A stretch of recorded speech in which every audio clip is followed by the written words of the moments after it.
Good morning friends. आज 28 मई 2025 है और आज की वीडियो में आज के top most IMP current affair के एमसीक्यूएस क्वेश्चन जो कि NTPC, RPF, group B technician, SSC, GD, MT सवालदार, सीजीएल, सीएचएसएल और सभी पुलिस एग्जाम में पूछे जाते हैं। तो दोस्तों क्वेश्चन को अच्छे से देखें ताकि अच्छे समझ में आए, और दोस्तों वीडियो को पूरा देखें और अंत तक देखें ताकि पूरी वीडियो के क्वेश्चन अच्छे से समझ में आए। तो दोस्तों शुरू करते हैं आज के पहले क्वेश्चन से। आज का पहला क्वेश्चन है, हाल ही में केंद्र सरकार की नेशनल मैकेनाइज्ड सैनिटेशन इकोसिस्टम नमस्ते योजना के तहत कहाँ एक विशेष कौशल विकास प्रशिक्षण कार्यशाला आयोजित की गई है? पहला ऑप्शन है चेन्नई, दूसरा ऑप्शन है शिलांग, तीसरा ऑप्शन है पुडुचेरी, चौथा ऑप्शन है अमरावती। तो दोस्तों क्वेश्चन को अच्छे से समझना ताकि क्वेश्चन में जो पूछा गया है वो अच्छे से समझ में आए। और दोस्तों इस प्रश्न का सही उत्तर है ऑप्शन नंबर सी, पुडुचेरी। दोस्तों पुडुचेरी में ही कौशल विकास प्रशिक्षण कार्यशाला आयोजित की गई है जो कि केंद्र सरकार की नेशनल मैकेनाइज्ड सैनिटेशन इकोसिस्टम नमस्ते योजना के तहत यह चलाई गई है, जो कि पुडुचेरी ऑप्शन नंबर सी यहाँ पर आयोजित की गई है। दोस्तों ये ऑप्शन बिल्कुल सही है, पुडुचेरी। और दोस्तों ये मोस्ट आईएमपी करंट अफेयर का क्वेश्चन है, तो इसकी तैयारी अच्छे से करें ताकि क्वेश्चन और इसके आंसर में कोई कन्फ्यूजन ना बने। अगला प्रश्न है, हाल ही में मलानी फोनसेका का 78 वर्ष की आयु में निधन हो गया है, वे कौन थीं? दोस्तों 78 वर्ष की उम्र में मलानी फोनसेका का निधन हुआ है, वह कौन थी? पहला ऑप्शन है शिक्षाविद, दूसरा ऑप्शन है लोक गायिका, तीसरा ऑप्शन है अभिनेत्री और चौथा ऑप्शन है इतिहासकार। दोस्तों इनमें से वह कौन थी? तो इसका सही उत्तर ऑप्शन नंबर सी, अभिनेत्री, बिल्कुल सही है। दोस्तों मलानी फोनसेका एक अभिनेत्री थी जिनका हाल ही में 78 वर्ष की उम्र में निधन हुआ है। ऑप्शन नंबर सी बिल्कुल सही है। अगला प्रश्न है, हाल ही में एशियाई एथलेटिक्स चैंपियनशिप 2025 का आयोजन कहाँ किया गया है? पहला ऑप्शन है जापान, दूसरा ऑप्शन है चीन, तीसरा ऑप्शन दक्षिण कोरिया और चौथा ऑप्शन है रोमानिया। तो इनमें से कहाँ पर हाल ही में एशियाई एथलेटिक्स चैंपियनशिप 2025 का आयोजन किया गया है? तो दोस्तों इस प्रश्न का सही उत्तर ऑप्शन नंबर सी, दक्षिण कोरिया, बिल्कुल सही है। दोस्तों तो ये प्रश्न मोस्ट आईएमपी करंट अफेयर का है। अगला प्रश्न है, हाल ही में श्रीलंका के सिविल सेवकों के लिए नवा क्षमता निर्माण कार्यक्रम कहाँ शुरू किया गया है? दोस्तों श्रीलंका के सिविल सेवकों के लिए क्षमता निर्माण कार्यक्रम शुरू किया गया है और यह नवा क्षमता कार्यक्रम है। तो यह कहाँ पर इसका आयोजन हुआ है? पहला ऑप्शन है बेंगलुरु, दूसरा ऑप्शन मसूरी, तीसरा ऑप्शन ऊटी और चौथा ऑप्शन है हैदराबाद। तो इस प्रश्न का सही उत्तर ऑप्शन नंबर बी, मसूरी, बिल्कुल सही है। दोस्तों हाल ही में मसूरी में श्रीलंका के सिविल सेवकों के लिए नवा क्षमता निर्माण कार्यक्रम जो कि मसूरी में आयोजित किया गया है। ऑप्शन नंबर बी, मसूरी, बिल्कुल सही है। और दोस्तों ये भी आईएमपी करंट अफेयर का क्वेश्चन है, तो इसकी भी तैयारी अच्छे से करें ताकि क्वेश्चन में कोई कन्फ्यूजन ना बने। अगला प्रश्न है, दोस्तों वीडियो में आगे बढ़ने से पहले वीडियो को एक लाइक ज़रूर करें ताकि हमें आपको डेली करंट अफेयर के जो वीडियो बनाते हैं उसमें हमें आप सपोर्ट मिले। और दोस्तों चैनल को अपने फ्रेंड में शेयर जरूर करें ताकि वह भी इन करंट अफेयर के क्वेश्चन को पढ़े और इन प्रतियोगी परीक्षा में ये क्वेश्चन आए तो इनको आसानी से और सही हम टिक लगा सकें। और दोस्तों चैनल को सब्सक्राइब करना ना भूलें।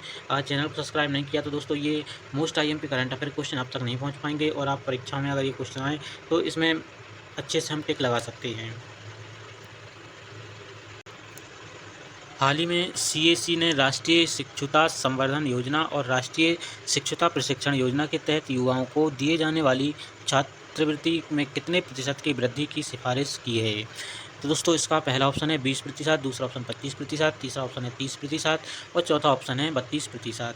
तो इस प्रश्न का सही उत्तर ऑप्शन नंबर सी, 30% बिल्कुल सही है। दोस्तों हाल ही में सीएससी ने राष्ट्रीय प्रशिक्षुता और संवर्धन योजना और राष्ट्रीय प्रशिक्षण योजना के तहत युवाओं को जो छात्रवृत्ति प्रदान की जाती थी उसमें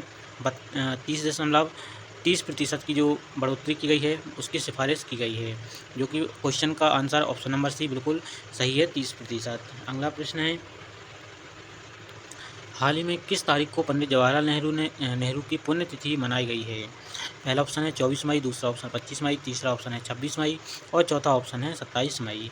तो इस प्रश्न का सही उत्तर ऑप्शन नंबर डी, 27 मई, बिल्कुल सही है। दोस्तों 27 मई को ही हाल ही में पंडित जवाहरलाल नेहरू की पुण्यतिथि मनाई गई है, जो कि ऑप्शन डी बिल्कुल सही है, 27 मई। अगला प्रश्न है, हाल ही में किसने गुजरात के गांधीनगर में 5,500 करोड़ रुपए से अधिक की लागत वाली कई विकास परियोजनाओं का शुभारंभ किया है? तो दोस्तों यह शुभारंभ किसने किया है गांधीनगर में 5,500 करोड़ रुपए की अधिक लागत से? पहला ऑप्शन है नरेंद्र मोदी, दूसरा ऑप्शन अमित शाह, तीसरा ऑप्शन भूपेंद्र भाई पटेल और चौथा ऑप्शन है जगदीश विश्वकर्मा।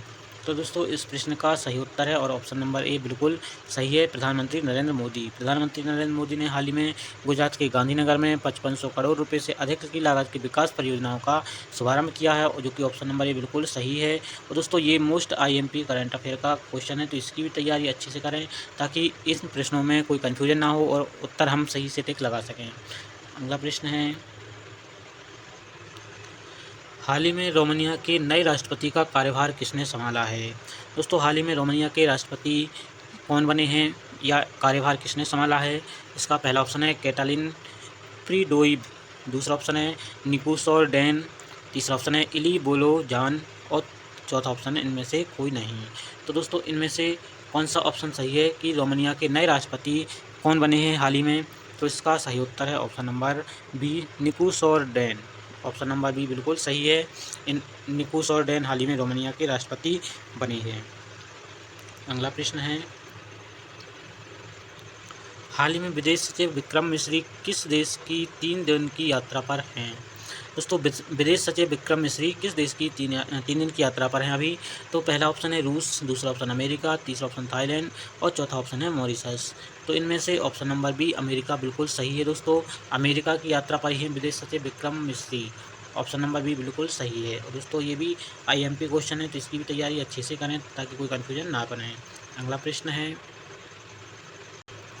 हाल ही में किस राज्य में सड़क सुरक्षा को बढ़ावा देने और दुर्घटनाओं के दौरान समय पर सहायता पहुंचाने की केंद्र की पहल के अनुरूप राहगीर योजना को मंजूरी दे दी गई है?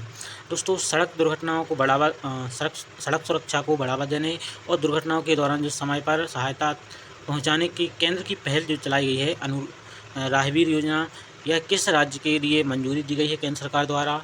पहला ऑप्शन है राजस्थान, दूसरा ऑप्शन है उत्तर प्रदेश, तीसरा ऑप्शन मध्य प्रदेश और चौथा ऑप्शन है छत्तीसगढ़। तो दोस्तों इस प्रश्न का सही उत्तर है option number C Madhya Pradesh.